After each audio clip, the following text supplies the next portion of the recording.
It is 5 years from, I don't know if it's today or yesterday or the last 5 years ago, roughly around now, that Joe Biden commenced the bug out of Afghanistan.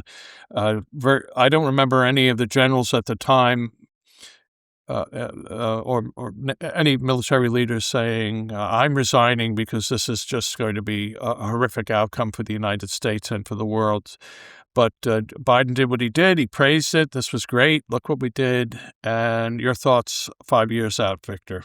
Well, it was the greatest military humiliation, and I think as great or greater than the 1975 flight from the American embassy in Vietnam of the last few American advisors, troops, and Vietnamese, and the boat people that followed. We had been there 20 years. Joe Biden reportedly, allegedly, wanted to get out by 9/11 because he was going to broadcast that he was the first president to end the misadventure, he thought, in Afghanistan. And we should remember at the time that Donald Trump had negotiated a withdrawal down to about 3,500 troops, and he was going to take the $300 million remodeled Bagram Air Force Base, which was defensible, I think 60 or 70 miles from Kabul, and basically control the airspace of all those critical nexus of power, whether it's Pakistan, India, China, Russia. You had this huge, recently remodeled base. In addition to that, we had just put $1 billion into the American embassy. $1 billion. And Mark Milley spent the summer, along with Lloyd Alston, misinforming in Fauci style to us.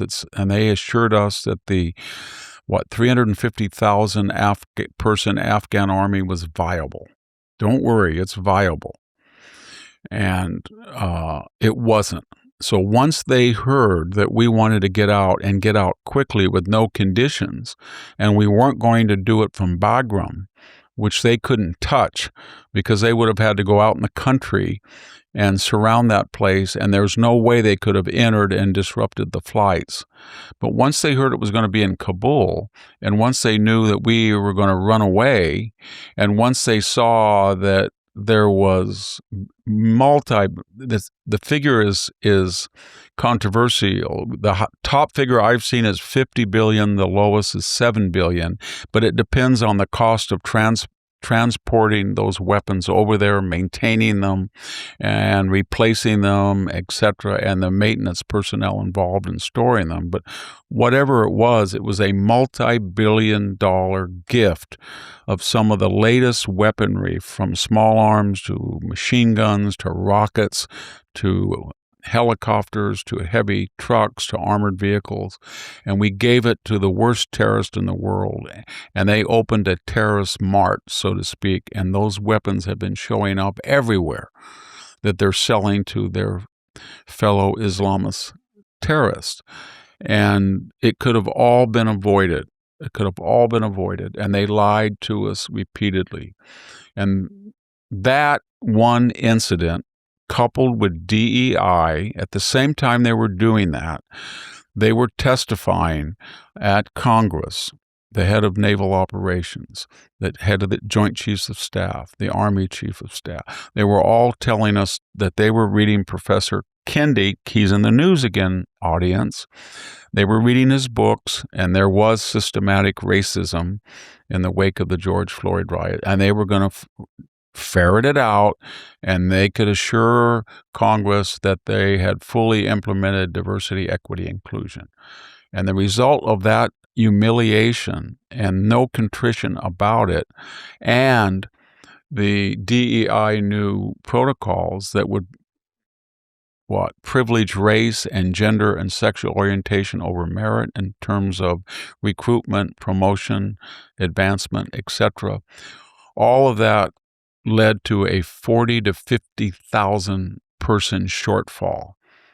And as soon as we got a confident military again, and as soon as we dropped the DEI racial prejudice and sexual prejudice and gender prejudice, as soon as we did that, guess what? We more than met all of our recruitment. But there was one other footnote to this, Jack. That was the point of August 2021 that Joe Biden had a honeymoon. He had been kept away during the campaign. Nobody had saw the level of cognitive decline. They were just starting to see it. He was in carefully scripted Jen Psaki press conference. I'll circle back on that. I'll circle back on that question. Stonewalling. But after that, he never got over 50% again. People just, and then they started reading what we were doing. We had a $80 million gender studies program at the University of Kabul and a traditional Islamic society. We were British colonialists trying to, not bring the rule of law and the end of Sute in India, but crazy stuff. And then there were George Floyd posters we saw on the streets of Kabul that we had sponsored artists. And then I think he went to the website. I guess it was superimposed, a pride flag on, I don't know if it actually flew, but you could go to the website and see it on the U.S. Embassy in an Islamic country from our left-wing people who lecture us on cultural sensitivity.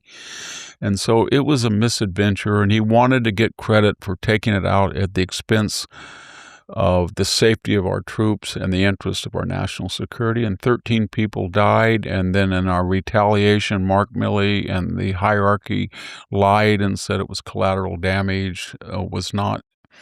There were not people killed that were civilians. There were.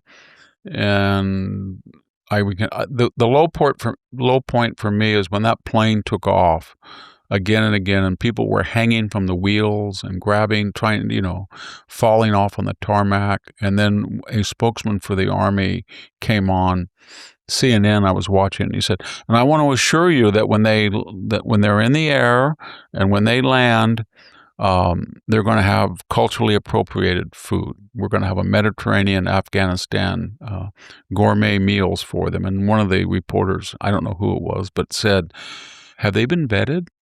Do you know? Well, I mean, yes, they're contractors, assistants, or they weren't vetted at all. In fact, there were American contractors and pro-American Afghans that were left behind. A lot of those pro-American Afghans got murdered because they couldn't get out. And we took some people who had terrorist ties on the plane. It was just a typical Biden border operation. You know what I mean? Just like the border. Just Bum rush America. Yeah. And it was really humiliating. That was the nadir of that. And for these, they tried to lie about it. They said everything went well. It was planned, but they couldn't hide that from the American people. And he never regained 50%. They tried to say, well, Trump was the one that ordered us out in his last few. No, Trump had told the Taliban, I know where you live. We have satellite imagery of all of you. If you break this deal and try to go after Bagram, etc., we're going to kill you. And there hadn't been a problem. Maybe some of our listeners will say, and it's legitimate, well, Victor, we have no business over there anyway. You can't create constitutional government out of a medieval tribal society, and one American life is not worth it. Not even losing one American life is not worth on all the billion, and that there's a point. But it could have been scaled back carefully, not the way it happened. And it really hurt our deterrence because everybody should remember who was watching this. Vladimir Putin was. And so Vladimir Putin in his little notebook said, Biden disgraceful, humiliating withdrawal from, unlike our withdrawal from Afghanistan, which was measured, they couldn't even do this. Oh, and number two, Biden also said for me to knock off hacking of American institutions. If I were to do it, at least stop hacking nonprofits, not stop it at all, in all costs, just the nonprofits and the humanitarian targets.